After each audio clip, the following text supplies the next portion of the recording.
Okay, well, everybody, I've just got off the phone with Maharaj, and he forgot, and he's out.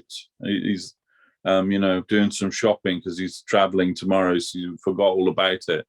So I don't know what everybody wants to do. We could carry on. I can try and answer the questions myself, or we can just all close it down and go about our business. I don't know what everybody wants to do. Yes, Prabhu, you can answer.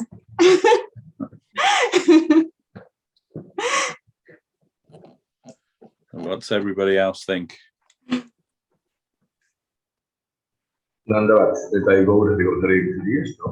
Yes, Prabhu, of course. Okay. So yeah, Maharaj was very apologetic, but I called him. He's not even at the ashram. He's out in the town doing some shopping for his trip tomorrow. So he said, "Oh, I can get back in half an hour or an hour." He said, but he said he didn't sleep well last night, and then he forgot all about it. So he sends his apologies, and we can try. We can try for a while at least. We can get together. I can try and answer the questions that were sent in, and of course anybody that wants to can just disconnect if they don't want to hear me, and I'm sure my answer won't be as good as his answers, but we shall do our best.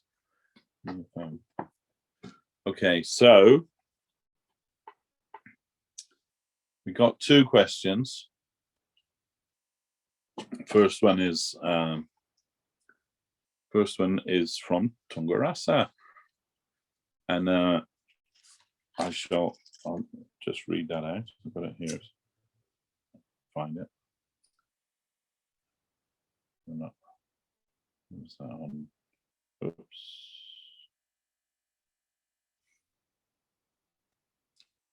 It's on Messenger, wasn't it? Yeah, you sent it to me on Messenger. Messenger. There we go. So, this is Tungarasa Didi's question. She says, what's the origin of Matsarja?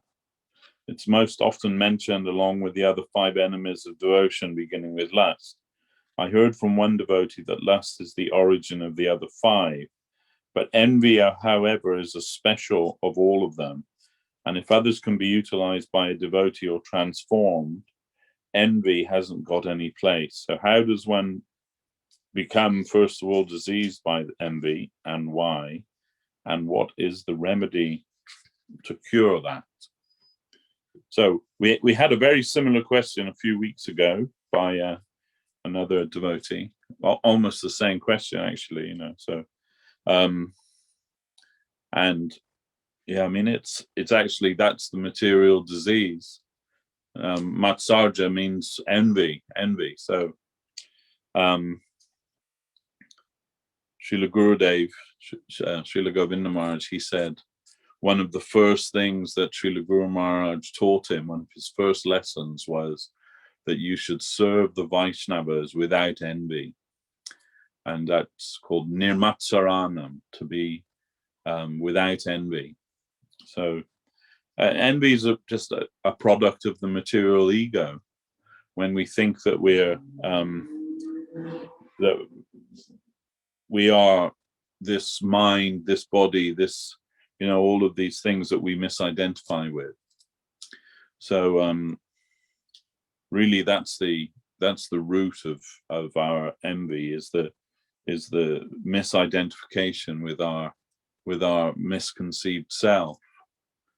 So that means that we always think that we're important, So therefore, when we see others getting things that we don't ourselves get or that we covet, I guess, even in devotion, we become envious of that. So, but actually, like everything else, the only real cure for that is association. So if we associate with those souls that aren't envious, and this is given at the beginning of Upadeshamrita, Srila Rupa Goswami says, those who are free from envy, free from the desire to criticize others, they are qualified to be able to make the whole world as their disciple. So it's like we're all suffering from envy. We all suffer from it, either gross or subtle. But it's just a symptom of our material disease. We don't like to see others prosper, and if they do prosper, we want somehow to be acknowledged as being the cause of their prosperity. Somehow or another, we want to be part of the equation. We want to be recognized, as some kind of essential element in that. But really, if we just try to practice devotional service in the company of those who aren't envious, actually, Srila Sridhar Maharaj, he often would say, that the real cure for all of these things, lust, anger, greed, envy, illusion, all of those things, is responsible service. So, that if you, and Srila Govinda Maharaj said, if you always try to focus yourself in the service plane, then you don't get time for any of those other things. So, just running around everywhere like what I call like a spiritual tourist, going here, going there, doing this, doing that, and it has some connection with Krishna, but it's spiritual tourism won't give you the result. The result comes by applying yourself and giving and making yourself responsible for service. And service necessarily means service to a Vaishnava. Now we have to look and find some higher Vaishnava. It doesn't mean necessarily, that a Mahabhagavat or anything like that, if there are any such devotees in the world anymore. But it means those who are more advanced than ourselves, and that means those who are recognized by our spiritual guardians as having some significant position. We can serve under their direction. Service means under the direction of a Vaishnava. Saraswati Thakur, that would be his first question. If anyone presented themselves as a devotee, then Saraswati Thakur, his first question to them was, under whose direction are you serving Krishna? Now, this is an important question. So, and if we can always remain in the association of good devotees who are already fixed in service to the Lord, then, we can also develop the same qualities. It's all about association, actually, and association doesn't mean necessarily just physical proximity. Yeah, we both have a sleeping bag in the same room or something like that. It doesn't mean that. It means, as Guru Maharaj would say, birds of a feather flock together. So, that's those who are of a similar temperament to us, those who have a similar service aspiration to us, and those who have respect for our Guru Varga, our spiritual leaders, our spiritual family. Those are the people that we want to keep association with, and to try to serve in their company and under their direction. And Guru Maharaj would say, the more masters that we can have, the better. And it doesn't mean, like in a haphazard way. It has to be in a recognizable forum. So we should try to align ourselves with the devotees that we feel affinity with, and that are in the line of our Guru Maharaj.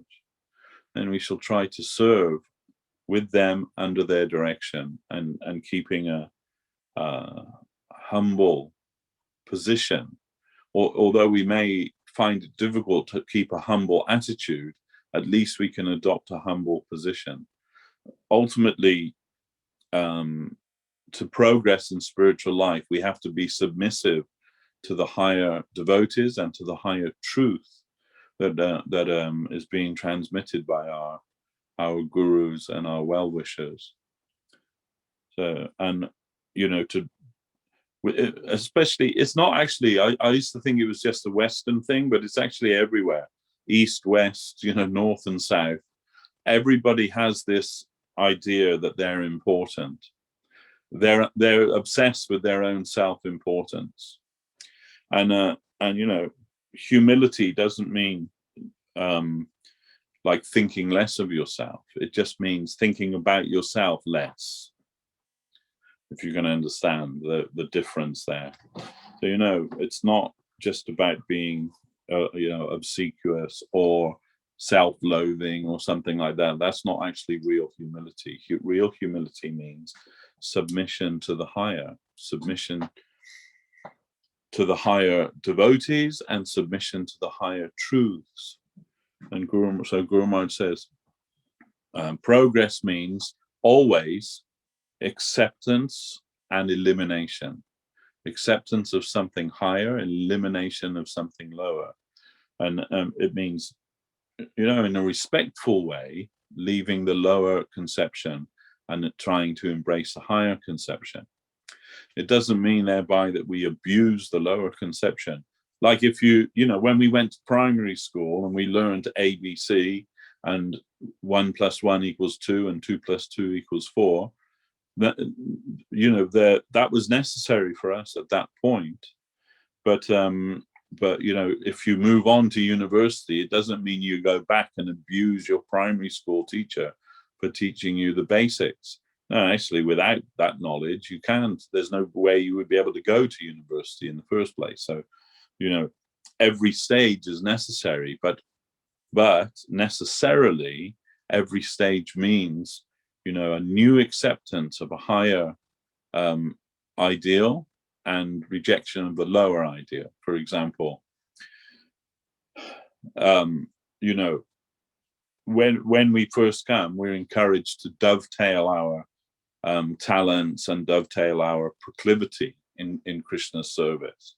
So, if you're George Harrison or, some famous pop star or famous actor or actress or something like that, then you would be encouraged to use your fame and your talent and everything for Krishna. But it doesn't mean, therefore, because Prabhupada encouraged George Harrison to make records about Krishna or, to help in that way, doesn't mean that he wanted everyone in the ashram to become musicians or, pop stars. Quite the opposite. So those who are on a particular level, then there's a particular ideal for them, but it isn't for everybody. So and an example of that, one of our sannyasis, a dear friend, he was living in Navadvip, and he's a very accomplished musician, and he used to stay up with another devotee who was also a very good musician, and all night they're playing raga. He used to play the isaraj, which is a kind of like a bowed instrument, a bit like a violin. And I forget what the other devotee used to play, but that, they used to do all night, like bhajan, using these instruments and everything. And then one day, because that person was a sannyasi, one day he came to Guru Maharaj and he said, I heard that Bhaktisiddhanta Saraswati Thakur, he didn't allow even a harmonium in his mott. Is it correct? And Guru Maharaj said, yes, it's correct.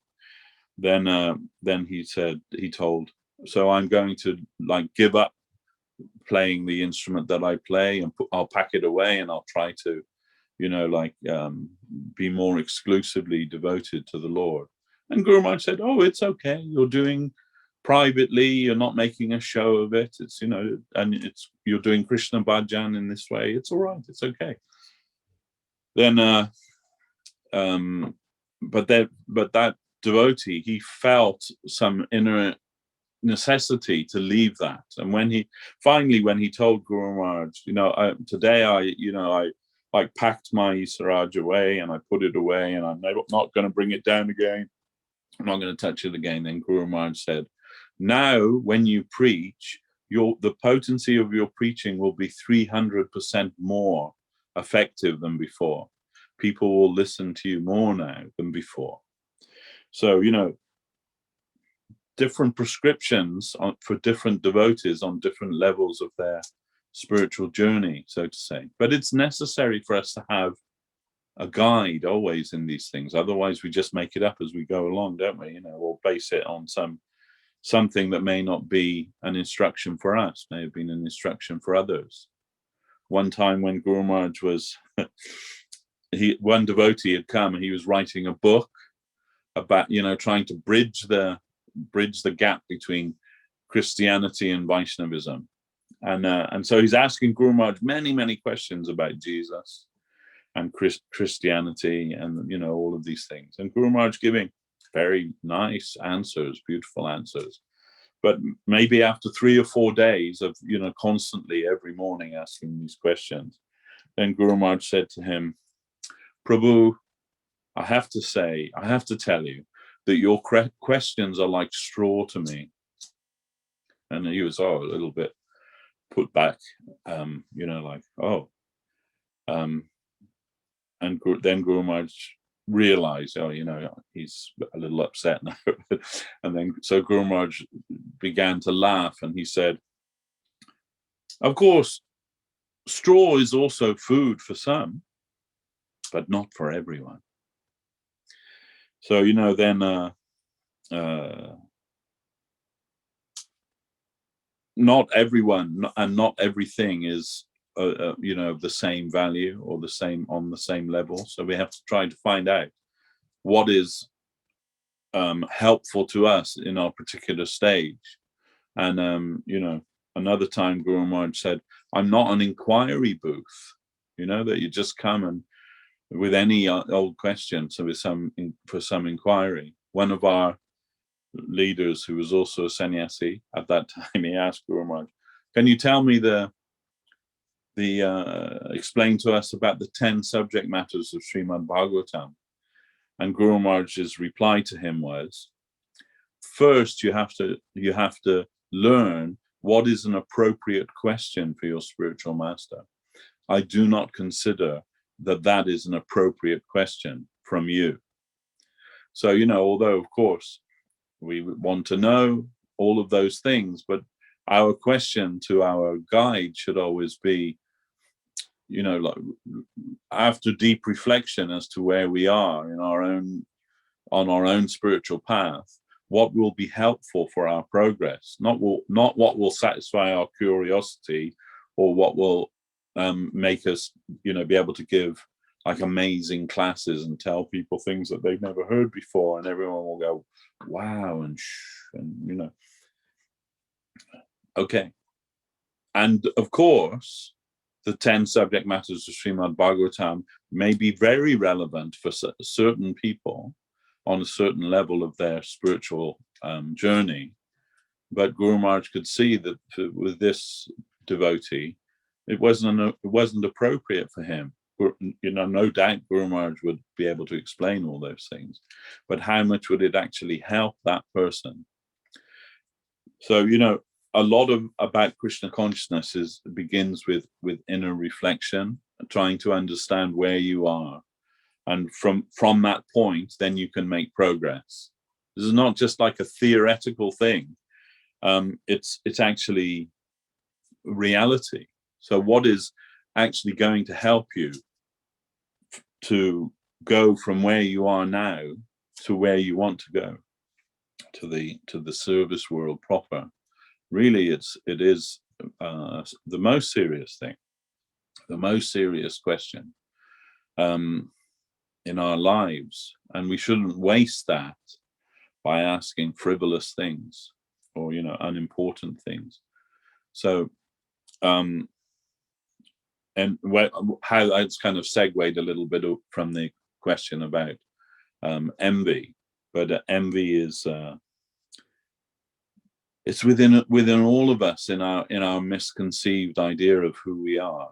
So we're all thinking, whether we'd like to admit it or not, we're all thinking that we're the most important person, or the most important individual in our own little universe. So the real turning point in Krishna consciousness is when we come to the understanding that it's not about us, it's about him, and it's always been about him. And when we come to the understanding that everything is for him, and that also includes me, that I am also for him, then the line of our progress from there will be, in which way and how am I for him? That will be the mystery that we have to try to unfold in our own lives. Yes, I'm for him, but in which way am I for him? And how am I for him? And how will I be able to awaken that understanding within me? That's the most important thing. And then, and all of these other things, if we're, as Srila Govinda Maharaj says, if we can stay in the plane of service, then none of those things will be able to touch us. They may be there pulling at us, because actually none of those things will leave us until we reach the stage of ruchi. Ruchi means you have an actual taste for Krishna's service. And until then, all of these other things, lust, greed, anger, envy, all of these things, they'll keep surfacing. Sometimes they'll come to the front, sometimes they'll be suppressed, sometimes they'll we think we've overcome them, or all of these things, but it's coming and going and coming and going until you reach the stage of ruchi. And ruchi only comes after the completion of anartha nivritti. So anartha nivritti means eliminating all of the unwanted things from your heart. So that's huge. That's a huge undertaking in itself. Before we reach that stage, of ashakti and ruchi and all of these things, it's the main work of a devotee is anartha nivritti, working on themselves to become free of the unwanted things. And again, it's all about association and responsibility. As much as we're able to give ourselves for the cause, and as much as we're able to get the association of good devotees, then all of these things won't really be a hindrance to us. They'll still be there, but they just won't be so important anymore. They're only important as long as we're thinking we're important. Then all of those things, that it's ego, envy, lust, all of these things, they all come from our false ego. I'm trying to fulfill myself. I'm trying to better myself, or to improve myself, but for me. And rather than thinking, well, actually, how do I satisfy my Lord Krishna? This is the real question. How can we satisfy our Lord? And that should be our goal, and whatever that takes, But as far as our own personal qualities, we know, Krishna says, Daiviyesha Gunamayi Mama Maya Jaratyaya, that in Gita, that you can't overcome Maya, because Maya is my divine energy. So only by surrendering to me will she retreat. Otherwise, we're completely we're always the slave of Maya. So basically that's our two choices, to be the slave of Maya or the servant of Krishna. And as much as we can give ourselves to the service of Krishna and his devotees, that much Maya will withdraw from us, but not completely. She'll always be there because her job is to see who's sincere about service to Krishna. We may say many things about service to Krishna, but are we really sincere about that? Are we really being honest about that, or is it just a front, just another phase of our ego to show to everyone, oh, what a great devotee I am, you know? But that also we have to leave behind. And Srila Govinda Maharaj, he would say, you know, that we may think Krishna consciousness is very nice and we can accept everything within Krishna consciousness, but we also think, but I know, and only I know, how much of Krishna consciousness I'm able to give myself to, you know, like how much I can give and how much I have to retreat. Only I know that. We all think that. But Gurudev said, but that we have to leave too, eventually. We have to leave that conception too. No, I don't know, actually. Only you know. So I'm trying to surrender to you, and you'll have to take charge of me, because, you know, I'm just going to make a mess of it if you leave it up to me. So please, here I am, Lord, you know, and you know everything about me, you know, all of my disqualifications, all of my deep dark secrets, all of the skeletons that I've got in the closet, all of the monsters under the bed, you know, all of those things better than I do. But in spite of all that, here I am. Please accept me and utilize me. And a prayer we can have is, please make me as you want me to be. That's a good prayer. I don't know, you know, what it means actually to be a devotee, but you know everything. Then you please make me as you want me to be. What else can we say, you know? Otherwise, our prayers, and that's actually nicely segues onto, I hope that's a sufficient answer, Tungarasa Didi, but it happily segues to our next question, actually, who's from our anonymous, and their question is about prayer. It says, sometimes in the course of life, a situation may prompt us to want to pray for a beloved Vaishnava friend or relative, or we may even feel the need to want to pray out of a particular service necessity. Is it correct to do so, or should we be more exclusive to Sri Guru in our prayer by not wanting to pray for anything but his grace? And this was directed obviously to Srila Janardan Maharaj. Any guidance from you on prayer would be gratefully received, Maharaj. So I can't speak for Maharaj, obviously. I can only give you my take on that. Prayer is very helpful, actually, in my own experience and my humble opinion, that if prayer is in a way for us to reflect on our own self. Prayer is a question to our own self. If you think about what will be a proper or an appropriate prayer for us, you know, that we see people coming before the Lord and praying for everything, isn't it? They pray for everything. And I mentioned this the other week in our one of our talks at the Green Street Mott, that I used to work with a friend of mine who was he belonged to an evangelical Christian church, and he used to talk to me about his religion and everything, and he said, so we have prayer meetings every week. And he said, do you do that in your, anyway? So, okay, but we have a pre-prayer meeting where we meet together, and and I'll say to you, what do you need in your life right now that I can pray for you for? And in response to that, you'll tell me all the things that you want. Well, my daughter's taking her exams. Maybe you could pray that she'll pass her exams.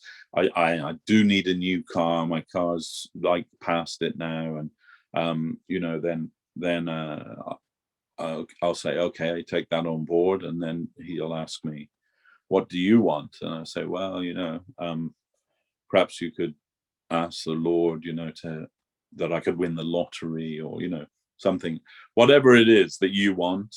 And then he said, because it's not, you shouldn't pray for things for yourself.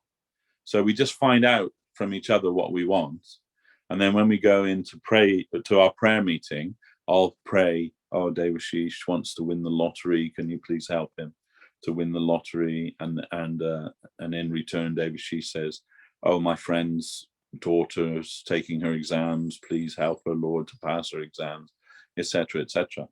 I said, and is he fooled by that? And he said, what do you mean? I said, well, God, you're obviously trying to trick God, aren't you? Because you know that it's wrong to pray for yourself. So, but isn't getting somebody else to pray for you for the things that you want, it's just trying to trick him, isn't it? That you're being selfless. Oh, I never thought of it like that before. So, that's what most people do. That's what most people's prayers are.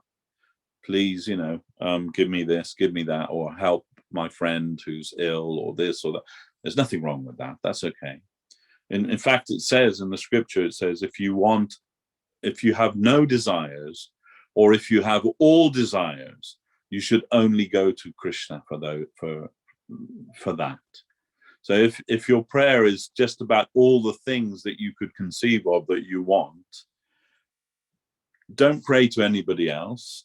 Some people say, oh, it's better to pray to Lord Shiva. He's more easy to get material things from, or Ganesh, or this or that, But the scripture says, no, pray to Krishna, because Krishna, whatever the other gods and goddesses can grant you, that only comes from Krishna anyway.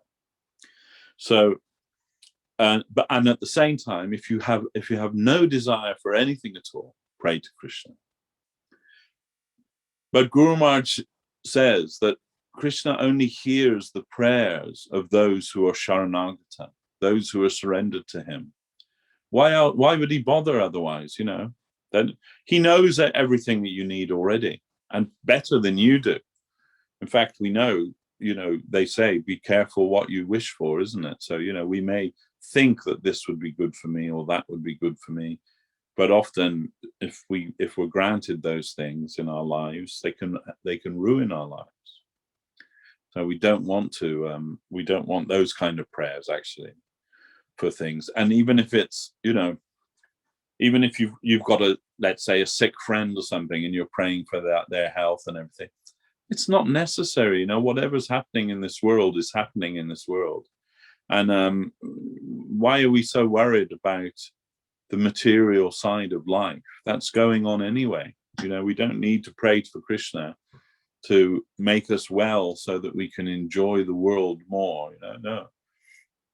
The prayer should also be in the line of service, if it's real, because that ultimately, Saraswati Thakur, he said, this material world is like a latrine, like a toilet. You just go in there, do your business, and come out. Don't try and make a nice provision for yourself in there. Who would do that? Who would want to live in the toilet? Who would want to live in the latrine? It isn't our home. And the reason why we face so many difficulties in this world is just to remind us that this world isn't our home. So otherwise, if the Lord made it all perfect and granted all of our desires, and we were just living in paradise all of the time, we might think, oh, it's not so bad here after all. I think I'll stick around. But in Srimad Bhagavatam, it says there that if the Lord favors you, he may grant everything that you desire. But if the Lord loves you, he'll take everything away from you and even your friends and your relatives will reject you, and you'll be completely destitute, so that the only thing you can do is surrender to Krishna. There's no other way, and that's the sign that the Lord loves you. That another name for Krishna is Hari, and Hari means he who takes everything away from his devotees. So so it says, if you're attached to anything or anyone in this material world, then don't look at that boy who stands on the bank of Kechi Ghat playing his flute with the lotus eyes, the lotus petal eyes. Don't look at him, because once you see that boy, then everything in this world will be like rubbish to you now. Your life will be totally spoiled. All the things that you thought you'd be able to enjoy in this material world, all of that pleasure that you were searching for will just seem like so much rubbish now. Your life will be spoiled completely. So our advice is, don't look at that boy who plays the flute on the banks of Kechi Ghat. But I'm afraid to say to everyone here that it's too late, because you've already seen him. You've already connected with him. So too late, I'm afraid. You know that he won't let you go now. He's not going to let you go. And he's also not going to give you all the things that you want in this material world, but he will give you Krishna consciousness. Because Mahaprabhu has come just for that, to rescue the fallen souls. So, as Gurudev would say, two things are always true in this world: that we are fallen souls is one, and the second thing is that Krishna is the friend of the fallen.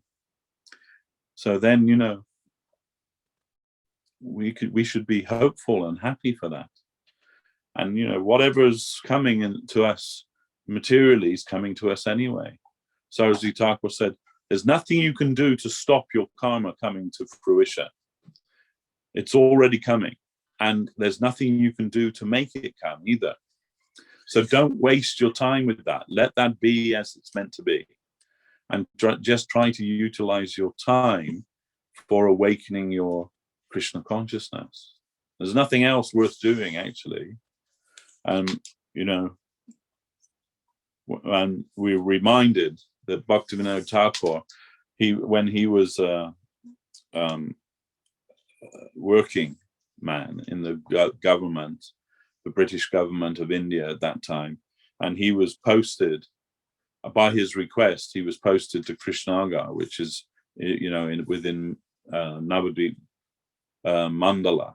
He wanted to be near Mahaprabhu's place of Mahaprabhu's pastime. So there was a vacant post in Krishnagar, and he applied for that post. But when the transfer came in, he was deathly ill. He was deathly ill, and he actually thought that he may die before he was able to take up that post. But he writes in his journal, his own autobiography, he says, but I'm thinking that even if I'm just on the way to go to Krishnagar and then I die, that'll be enough, because at least I'm going in the right direction. So, that should be our aspiration always, that at least we should be going in the right direction. And, all of these things, they shouldn't bother us ultimately, We have to be determined, and there will be obstacles, there will be difficulties. There's nothing in this world that's worth going for, if there is anything in this world that's worth pursuing, is easy or free. Just think about how much you have to give of yourself if you want to become a doctor or a lawyer, then how many years of study and how many years of practice and how many years before you're actually qualified for that. Then, but people think that those years of sacrifice are worth it. Then to get Krishna consciousness, is that not worth anything? not worth any sacrifice, not worth any endeavor on our part. We'll just pour our hand in our bead bag and mumble for half an hour. That'll be enough.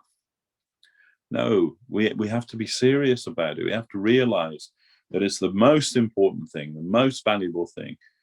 And if we can get that, then, our life is actually perfect. Even if we don't fully get it, at least if we're on the way. And we should try to be on the way. I know there's so many things we have to deal with in this world. All of us, we can't avoid that.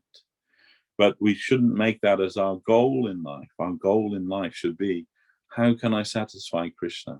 How can I satisfy my Gurudev? And how can I satisfy the Vaishnavas?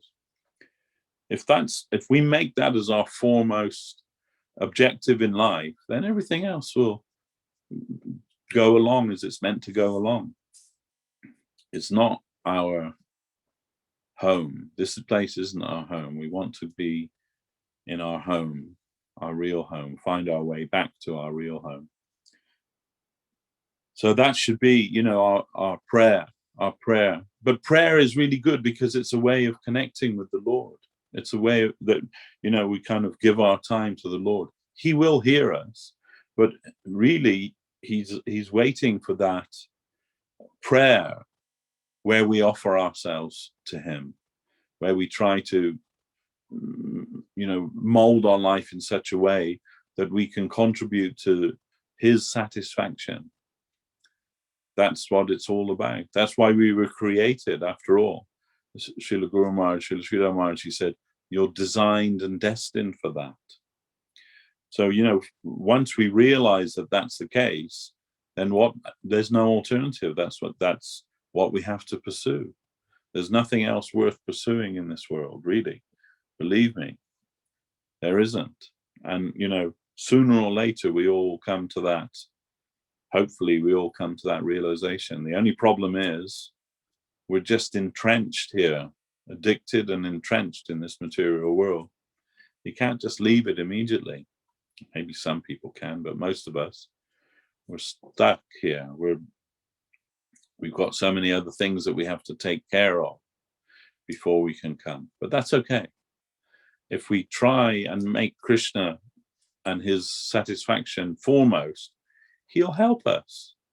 Because that's the wonderful thing, is that we're not dealing with an impersonal absolute. We're dealing with the supreme absolute personality of Godhead. So he's a person and he's our friend.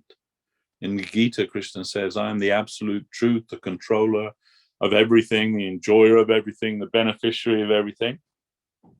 But I'm your friend. I'm friendly to you. And, if we understand that, that means that he's looking out for us. He's got our best interest at heart. And has not even the slightest iota of malice in his nature. He never will do anything to harm you. He will only be there to help you, to give his love to you. And if we believe that, then we'll never have to take birth again in this material world. If we believe that and try to act on that, because that's the main thing, actually. We have to act on what we hear. It's not just enough just to say, well, that was a really good class, that we heard Gurudev give or Maharaj give or this one give. What will you do with that? When Srila Govinda Maharaj was in New York and he met one devotee who's a very famous scholar from ISKCON, and that devotee stayed with Guru, or came to Guru Maharaj in New York for like almost a week, and every day he's asking many questions, like very high, questions. And after some days, Gurudev said to him, so are you happy with the answers that I've been giving to your questions? Yes, Maharaj, so happy. I cannot believe what kind of answers you've been giving. And then he said, so then what will you do with those answers now? Then if you appreciate the answers that I've given you, then you must come with me. And that devotee said, "Oh, Maharaj, I don't have any money. I can't travel." But that wasn't what Gurudev meant. You know, it didn't mean you physically have to pack your bag and come with me.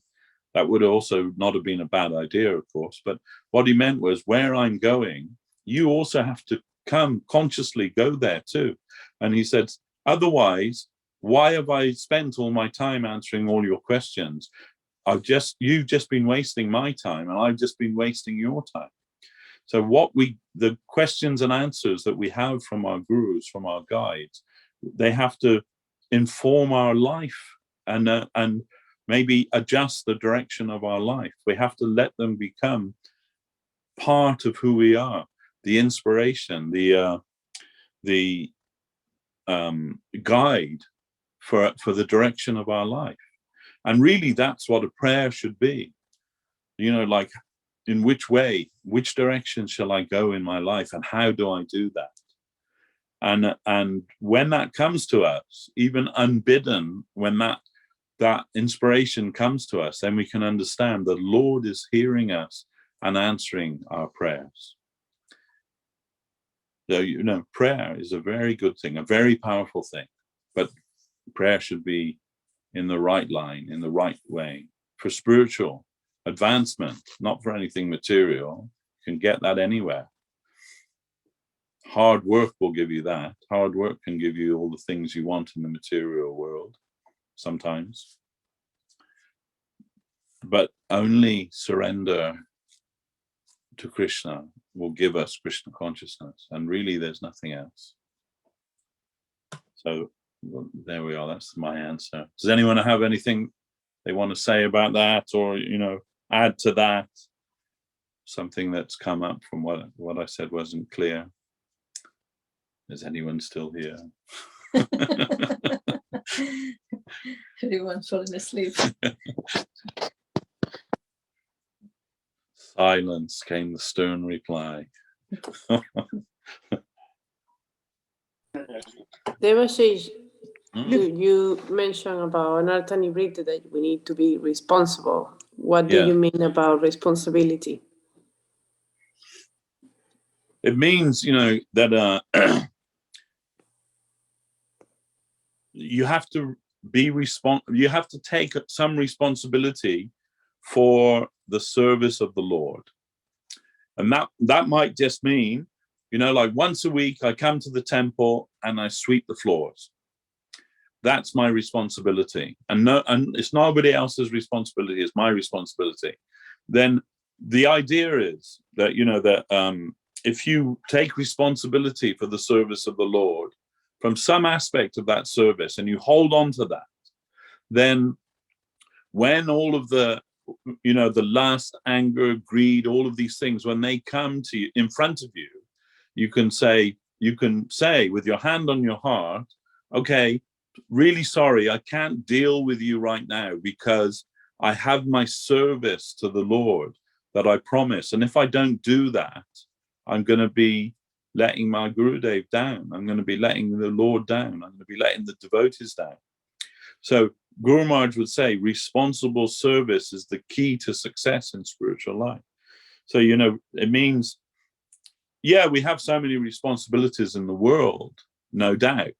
But what does Krishna say about that in Gita? Sarva dharmam parityaja mamekam sharanam braja aham tam sarva papebhyo moksha ishami marshuja. He says to Arjuna, whatever you conceive of as being your responsibilities in the world, you can leave that and just come to me, just surrender to me. And don't think that you'll be overcome by sin because of neglecting your responsibilities in this world, because I'll protect you. You'll come to me. And I say that to you because it says priyoshime. Priyoshime means you're dear to me. Krishna says you're dear to me. So if you surrender to me, I'll absolve you of any sin that may come from neglecting the duty that you have in this world. Of course, we shouldn't use that as an excuse just to become, you know, lazy and irresponsible in the world. But it's not that we should be running away from the world, but rather we should be running towards Krishna. There's a difference there, you know. So we should try to surrender to the Lord. And it's not something that you can just do like, oh yeah, okay, I'm going to surrender. Tomorrow I'm surrendering to the Lord. It's a lifetime's work, and maybe more than a lifetime, maybe many lifetimes work. But we should at least be, prepared to start that, and then think, I'm going to do this, and I'm going to be in it for the long term, for however long it takes. I'm not going to just like, oh yeah, I tried it out for a couple of years, didn't really work for me, I'm into Zen now, or something like that. No, once you've decided that Krishna consciousness is reality, then there's no choice, actually. You just have to be in it until it becomes manifest in your heart. And until then, we can do our duty. And that's why we need to be responsible in our service. Not just, I went to this temple and did a bit of wash the pots. And then, when we went to the cinema and, and that's all right too. That's okay. I went to the temple a couple of times and did some washing the pots. A lot of devotees decided to move into the temple because they like washing pots, believe it or not. So, it's everything in connection with Krishna is good, but we should try to become serious about that, not casual. We shouldn't just be casual about devotional service. We should be serious about it. And that's what it means when I say, be responsible, take some responsibility in the service of the Lord. Then all those other things will have to leave us. They may not leave us, but we won't have any time for them anymore. Is that okay? Very interesting, Devashis Prabhu. Thank you. Because we have to be reminded all the time, of this. Yeah. Me too. I'm preaching to myself most of the time, Somebody has to.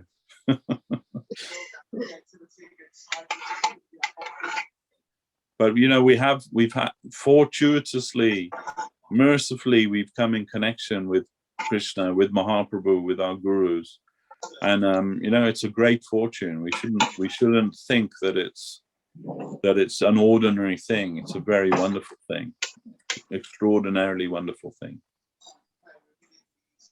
Definitely.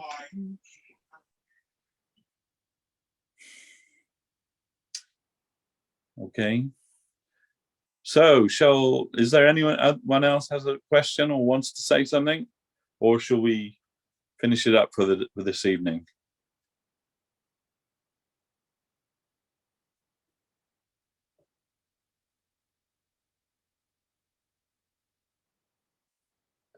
Who's here?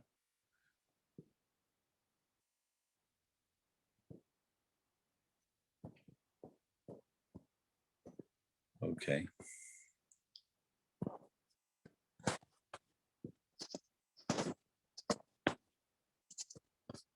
All right. Well, seems like that's it.